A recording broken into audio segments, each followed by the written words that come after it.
اعوذ باللہ من الشیطان الرجیم بسم اللہ الرحمن الرحیم الذی جعل لکم الارض فراشا والسماء بناء وانزل من السماء ماء فاخرج به من الثمرات رزقا لکم فلا تجعلوا للہ اندادا وانتم تعلمون۔ سورۃ البقرہ آیت نمبر 22۔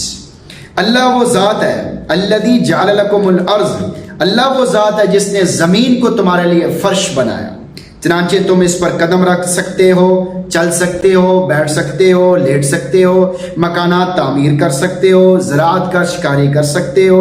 اس کو ایسا نہیں بنایا گیا کہ اس پر بیٹھنا، چلنا، قدم رکھنا اپنے استعمال میں لانا ممکن نہ ہو، بلکہ اللہ نے زمین کو ایسے انداز سے بنایا کہ انسان زمین سے فائدے اٹھا سکتے ہیں۔ والسماء بناء، اور آسمان کو چھت بنایا، اللہ ہی ہے جس نے آسمان کو چھت بنایا، چنانچہ زمین نے جس طرح بطور فرش نیچے سے سنبھالا ہوا ہے، آسمان اسی طرح اوپر سے ڈھانپے ہوئے ہے، اور پھر اس میں چاند، سورج، ستارے بھی تمہارے نفع کے لیے لگا دیے۔ وَأَنزَلَ مِنَ السَّمَاءِ مَاءً، اور آسمان سے پانی اتارا، وہ پانی تمہاری زندگی اور حیات ہے، جیسا کہ دوسرے مقام پہ اللہ رب العزت فرماتے ہیں وَجَعَلْنَا مِنَ الْمَاءِ كُلَّ شَيْءٍ حَيٍّ، ہم نے پانی سے ہی ہر زندہ چیز کو بنایا۔ فَأَخْرَجَ بِهِ مِنَ الثَّمَرَاتِ رِزْقًا لَكُمْ، پھر اس پانی کے ذریعے تمہارے کھانے کے لیے قسم قسم کے پھل نکالے۔ جب تم جانتے ہو کہ یہ سب کچھ کرنے والی ذات صرف اللہ رب العزت کی ہے، تو یہ کہاں کی عقل مندی ہے کہ عبادت میں تم اس کی مخلوقات کو اس کا شریک ٹھہراؤ۔ یہ بہت بڑا ظلم ہے کہ آدمی اللہ کے ساتھ اللہ کی عبادت میں کسی اور کو شریک کرے، اللہ کے علاوہ کسی اور کو سجدہ کرے۔ کوئی اللہ کی ذات کے علاوہ کوئی اس قابل نہیں ہے کہ اس کو سجدہ کیا جائے، اس کی عبادت کی جائے۔ اکیلا اللہ ہے جس کی عبادت کرنی چاہیے اور جس کی توحید کو اپنے دل میں اتارنا چاہیے۔ جتنا آپ توحید کو اپنے دل میں اتاریں گے اتنا دین کے کاموں میں آپ کی ترقی ہوگی۔ آج ہم جو دین کے کاموں میں پیچھے ہیں، اس سے ایک واضح طور پہ یہ بات بھی پتہ چلتی ہے کہ ہمارا ایمان بڑا کمزور ہے۔ ایمان تو ہے لیکن ایمان بڑا کمزور ہے، جس کی وجہ سے دین کے کاموں کا دل ہی نہیں کرتا۔ آپ دیکھیں دنیا کے کاموں کا کتنا دل کرتا ہے آدمی، کتنا آدمی اہتمام سے مگن ہوتا ہے موبائل میں اور چیزوں میں۔ فَلَا تَجْعَلُوا لِلَّهِ أَنْدَادًا وَأَنْتُمْ تَعْلَمُونَ، یہاں اللہ تعالیٰ کا ایک مطالبہ آ گیا۔ کیا مطالبہ ہے؟ لہٰذا اللہ کے ساتھ کسی کو شریک نہ ٹھہراؤ جبکہ تم جانتے ہو اللہ رب العزت نے تمہیں عقل سمجھ عطا فرمائی ہے۔ اگر غور و فکر تأمل کرو تو تمہارے اوپر واضح ہو جائے گا کہ واقعی اللہ تعالیٰ کی ذات کا کوئی شریک و سہیم نہیں ہے، ان انعامات، انتظامات میں کوئی اس کا شریک نہیں ہے۔ فرشتوں کی بھی کوئی ضرورت نہیں، ایک فرشتہ بھی نہ ہو تب بھی اللہ دنیا کا سارا نظام چلا سکتے ہیں۔ چنانچہ اللہ رب العزت ان کے بارے میں فرماتے ہیں وَلَئِن سَأَلْتَهُم مَّنْ خَلَقَهُمْ لَيَقُولُنَّ اللَّهُ، اے محمد صلی اللہ علیہ وسلم اگر آپ ان کفار سے بھی پوچھیں کہ تمہیں کس نے پیدا کیا تو یہ بھی جواب دیں گے لَيَقُولُنَّ اللَّهُ، کہ ہمیں تو اللہ نے پیدا کیا ہے۔ یہ بھی اس بات کا اقرار کرتے ہیں کہ ہمیں اللہ نے ہی پیدا کیا ہے، لیکن اب انعامات، انتظامات کے بارے میں اب اللہ کے ساتھ کسی اور کو شریک کر رہے ہیں کہ اللہ تو کرتے ہیں لیکن کہ دنیا کے اسباب، دنیا کی چیزیں یا دنیا کے بزرگ یہ بیچ میں شامل ہوں گے تو تب کریں گے۔ نہیں بھائی، ایسی بات نہیں ہے، سب کچھ کرنے والا اللہ ہے۔ وسیلے اسباب کے طور پہ آدمی کسی بزرگ سے، کسی دین والے سے دعا کراتا ہے، اس کے پاس بیٹھتا ہے، اس کی توجہ حاصل کرنے کی کوشش کرتا ہے، اس کی دعائیں حاصل کرنے کی کوشش کرتا ہے، ورنہ کرنے والا اکیلا صرف ایک اللہ ہے جو اسباب کے ذریعے بھی کرتا ہے، اسباب کے بغیر بھی کرتا ہے۔ اللہ اسباب کا بھی محتاج نہیں ہے۔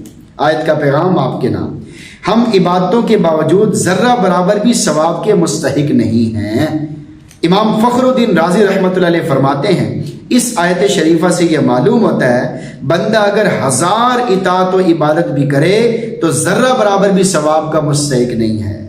اس لیے کہ اس آیت سے معلوم ہوتا ہے کہ عبادت اس لیے واجب ہے کہ اللہ رب العزت نے اول تو تمہیں پیدا کیا، پھر بے شمار نعمتوں سے سرفراز فرمایا، لہٰذا اس منعم حقیقی کا شکر بذریعہ عبادت تم پر واجب ہے۔ لوگ کہتے ہیں جی عبادت کرنے کی بھی کوئی ضرورت نہیں۔ بھائی عبادتیں اللہ کا حکم ہے، نماز پڑھنے کا اللہ نے حکم دیا ہے۔ نبی اکرم صلی اللہ علیہ وسلم نے حدیث فرمایا اتقوا اللہ فی الصلاۃ، نماز کے بارے میں اللہ سے ڈرو۔ تو اس حقیقی احسان کرنے والے کا شکر بذریعہ عبادت ہم پر واجب ہے۔ بادشاہ کے انعام و اکرام کے بعد اگر کوئی بادشاہ کا شکریہ ادا کرے تو اس شکریہ کی وجہ سے وہ شخص اپنے آپ کو کسی انعام کا مستحق نہیں سمجھتا، بلکہ محض فریضہ شکر سے عہدہ پر آ ہو جانے کو غنیمت سمجھتا ہے کہ میں نے بادشاہ کا شکریہ ادا کر لیا، یہ بھی بڑی غنیمت ہے، اور یہ خوب سمجھتا ہے کہ میرا یہ شکر بادشاہ کے انعام و احسان کے مقابلے میں کچھ بھی نہیں ہے۔ اسی طرح اللہ رب العزت کے شکر کو سمجھو کہ بندہ کتنی ہی عبادت کر لے، اس کی ایک نعمت کا بھی کما حق کا وہ شکر ادا نہیں کر سکتا، اللہ کی ایک نعمت کا بھی شکر ادا نہیں ہو سکتا جیسے اس کا حق ہے۔ نعمتوں کا استحقاق تو درکنار، بہت دور کی بات، مگر اس نے اپنی رافت رحمت اپنے فضل عام سے ہماری ناقص عبادتوں پر بھی اجر و ثواب کا وعدہ فرمایا ہے، بلکہ اس ایک نیکی کے بدلے میں 10 نیکیوں کا وعدہ ہے، اور پھر اللہ کے راستے میں نکل کے اس کا ثواب کئی گنا بڑھ جاتا ہے۔ اس لیے ہمیں چاہیے کہ ہم قدم قدم پر اس بات کا استحضار رکھیں کہ ہمارا پیدا کرنے والا اکیلا اللہ ہے، ہماری زندگی چلانے والا اکیلا اللہ ہے، ہمیں روزی دینے والا اکیلا اللہ ہے، اور ہم اس کے ساتھ کسی کو شریک نہیں کریں گے، نہ شرک اصغر کریں گے نہ شرک اکبر کریں گے۔